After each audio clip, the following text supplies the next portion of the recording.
Oduu roobii har'aa waliin aan jaallanne gammadaati.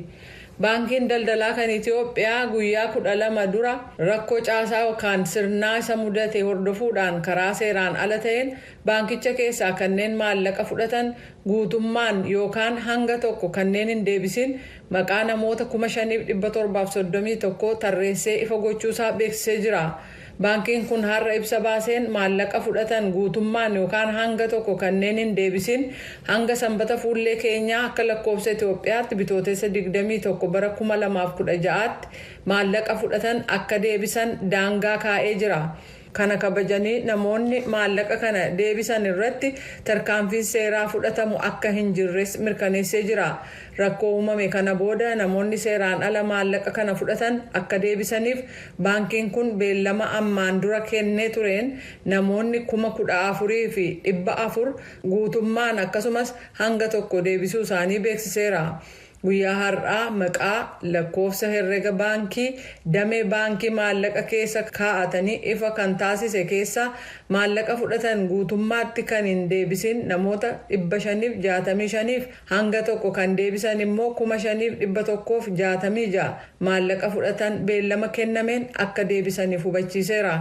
Beellama qabameetti hin deebisan taanaan sabaa himaa adda addaa gargaaramuudhaan maqaa isaanii guutummaadhaan akkasumas suuraa isaanii ummataaf ifa akka taasisu. Kana malees maallaqa karaa seeraan alaa fudhachuun shakkaman jedhamuudhaan akka yakkaatti tarkaanfiin seeraa kan irratti fudhatamu ta'uu baankiin kun akeekkachiisee jira. Waliigalaan maallaqa fudhatame 100 keessaa harka 80 deebisiisuusaa bulchaan baankii biyyoolessaa obbo Maammoo Mihiratu guyyaa kaleessaa ibsanii jiru. Dhimma kanarratti guutummaan qorannoon gaggeeffamaa akka jiruu fi waan irraa argames gabaasisaa torban tokko booda ibsamaa jedhan Gabra Mikaa'el Gabramadin Finfinneerraa gabaaseera. Namoottan waggaa darbe ji'a muddee keessa hiriira mormii walwaraansa balaaleffatu qindeessanii turan 3 akkasumas dura taa'aan paartii warraaqsa uummata Itoophiyaa obbo Zinaabuu Aberraa dabalatee guyyaa kaleessaa magaalaa Finfinnee keessaa qabamanii hidhamuun isaanii ibsamee jira.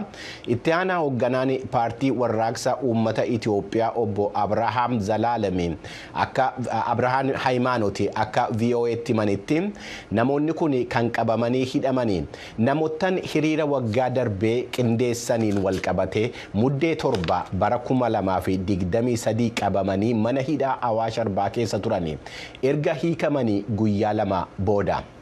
Hidhamuu namoottan kanaa ilaalchisuudhaan tumsii humnoottan tikaatii fi poolisii federaalaa ibsa waggaa darbe kenneeni warreen maqaa hiriiraatiin jeequmsa kaasuudhaa fi socho'aa turan akka ta'an ibsuudhaan himatee turuun isaa ni yaadatama. Qindeessitoonni hiriira kanaa hiriira waggaa darbe sababni isaan kaleessa itti hidhaman irratti qaama mootummaarraa akka deebiin argamuu hin dandeenye Kennedy Abaateetu Finfinneerraa gabaase. Amma immoo gara oduu biyya alaatti yemmuu darbinu as United States kutaa Meeriilaandii naannoo magaalaa Baaltimooritti riqichi argamu ittuu dooniidhaan hin rukutamin dura tarkaanfii lubbuu namoottan baraaruu danda'u fudhachuudhaaf poolisiin yookaan immoo qaamoleen gargaarsaa kan qaban sekoondii 90 qofa akka ta'e himamee ture. Balaa kanaanis namoottan 6 du'uun isaanii mirkanaa'eera. Oduun kun bal'inaan kunooti. Doonii sana to'achuu dadhabuusaa ibsuudhaan iyyata namichi doonii sana oofaa ture. Egaa dhaga'anii daqiiqaa tokkoof walakkaa keessatti poolisiin dhaqqabuun sochii konkolaataa riqicha sanaa gamaaf gamanaan ture dhaabuu akka danda'e ibsameera. Namni tokko hojjetoota ijaarsaa fi naannoo sanatti bobba'anii turan akeekkachiisuuf konkolaataa isaatiin riqicharra ba'uuf akka ture. Garuu yeroon isaatti darbee dooniin elektiriikiin isaa dhaamee fi konteenaroota guddaa fe'ee ture utubaa riqichaa sanatti rukutamee jedheera. Qondaalli poolisiis mufannaa guddaa qaban tokko riqichi guutummaan kufeeraa jedhan. Dooniin konteenara fe'ee Deelii wiixata halkan sa'aatii 7 walakkaatti utubaa riqichichaatti waan rukutameef riqichi dheeraan kan walitti hidhamiinsa guddaa toora geejjiba naannichaa ta'e laga Patapaaskoo keessatti akka kufu taasiseera. Yoo xiqqaate namoonni 8 bishaan keessatti kufaniiru. 2 kan baraaraman yoo ta'u 6 hafan immoo qaama garee ijaarsa riqichaa irratti boolla guutaa turan keessaa du'aniiru jedhamee tilmaamama. Kibxata ganamas reeffa isaanii barbaaduun gaggeeffamaa akka ture dubbiimtuun poolisii kutaa Meerilaand Eleenaa Ruusoo himaniiru. Namoonni achi buuteen isaanii dhabame keessaa lammiiwwan Guaatimaalaa, Honduraasii fi Meeksikoo irraa dhufan akka jiran dippiloomaatonni biyyoota sanaa himaniiru. Riqicha kana dhabuun tiraafikii namoota imalanii kan jeequu fi buufata doonii barbaachisaa ta'e danquu danda'a jedhamee eegama. Maatiin biyya keenyaa kurnootaan lakkaa'aman reenfa firoottan isaanii warreen amantiidhaan wal qabatee of ajjeessanii qibxata kaleessaa yemmuu simatanu gaddi guddaan akkatti dhaga'ame ibsanii jiru. Kunoo oduun kun bal'inaan. Namoonni ajjeefaman kun miseensota waldaa kiristaanaa Good News International Church jedhamu turan. Hoogganaan garee amantii kanaa Paul Makaanzi hordoftoonni isaa of beelessuudhaan yeroo dhumaatiin biyya lafaa ta'u du'aan yeroo boqotan jannata akka seenan itti himeeraa jedhama. Eebila bara 2023 irraa eegalee Keeniyaa gama kibba bahaa bosona Shaakaaloo keessa reeffi namoota 400 olii qotamee ba'eera. Mootummaan Keeniyaa hundi isaanii sababaa wal fakkaataan kan dhuman ta'uu dubbateera. Haa ta'u malee waggaa tokko booda reeffa sana keessaa 35 qofatu kan eenyu akka ta'e adda baafame. Kunis maatiin 100 lakkaa'aman kanneen reeffa firoota isaanii awwaallachuu fedhanitti dhiphina dabaleera. Durateessuu Komishina Mirga Namoomaa Keeniyaati. Reeffa namoota 390 ol ta'an ammallee adda baafamuu hin dandeenye jedhan. Saffisa kanaan reeffa namoota 390 ol ta'an adda baasuuf yaalii taasifnuun waggaa 10f as turuuf jirraa jedhaniiru. Maatiidhaaf dhimma kana laalchisee xumuratti tolchuu akka dandeenyuuf mootummaan itti yaadee qabeenya hojii kanaaf oolu kennuu qaba jedhee yaadaa jedhaniiru. Kiristaanaa Amaanu'eel jedhamu saamameera. Hin gubanne saamichatu irra ga'e. Kiristaanni naannoo sanaa gadhiisee ba'eera. Arsii bahaa aanaa shirkaa keessatti kun kan raawwatame. Hanga ammaa maaltu akka fudhatamee fi maaltu akka hafe beekuu hin dandeenye. Maanguddoon ganna 70f dargaggeettiin kaleessa ajjeefaman mana isaaniitti albeen qalamanii ajjeefaman. Abbaa warraaf mucaa dargaggeettii ajjeefamtee fudhatanii deemaniiru. Amma nama dirqiin ukkaamsanii fudhachuun waan baratamedha. Yeroo hundumaa kan raawwatamudha. Gocha isaaniirraa yeroo battu xiyyeeffannoon isaanii mana kiristaanaa, kiristaanotaa fi tajaajiltootadha. Itti aanee maal dhageenyaa kan jedhuun yaaddoo keessa jirra. Qaamoleen nageenyaas ni fiigu, garuu rakkinichi hidda kan gadi fageeffate waan ta'eef to'achuu hin dandeenye. Fulbaana 2 irraa eegalee hanga ammaatti namootni 80 ol ajjeefamaniiru. Tajaajiltootas ni dabalata. Warri haleellaa raawwatan eenyu akka ta'an homaa wanti beeknu hin jiru. Mootummaan shaneedhaa ittiin jedha. Nuti immoo kanadha sanadhas jechuuf ragaa nu gargaaru homaa hin qabnu.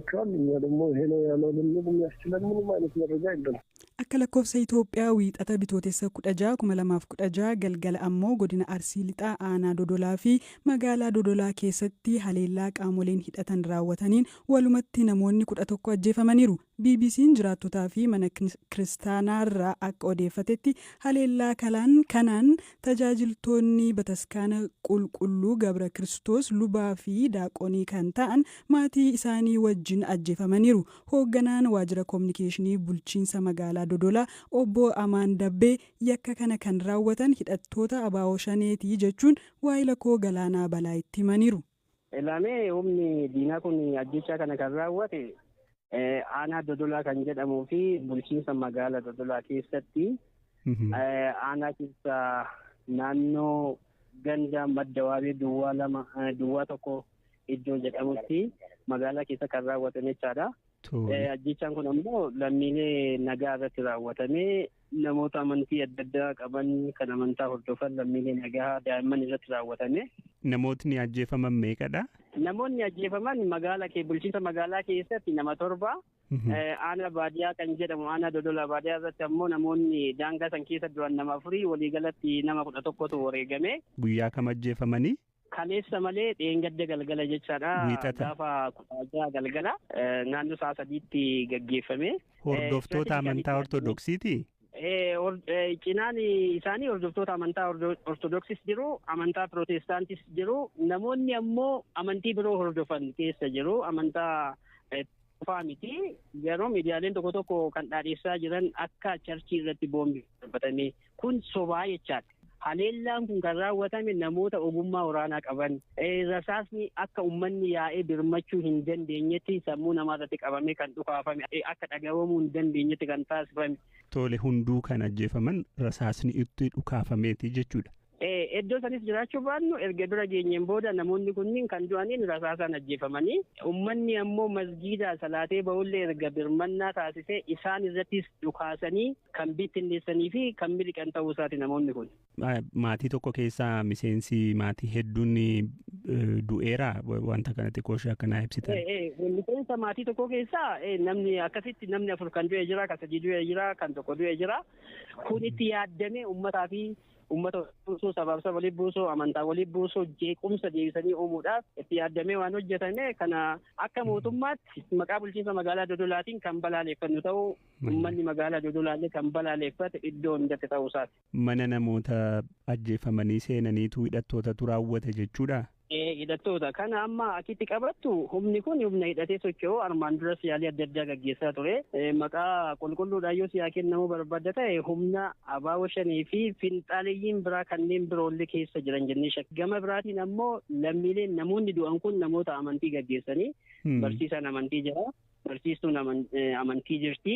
Itti yaaddamee sabaaf saba walitti buusuuf amantaaf amantaa walitti buusuudhaaf uummata walitti buusuudhaaf biyya jeequmsi dhaabbachuu hin dandeenyetti oofuudhaaf itti yaaddamee sa'aatii filatee hojjetame.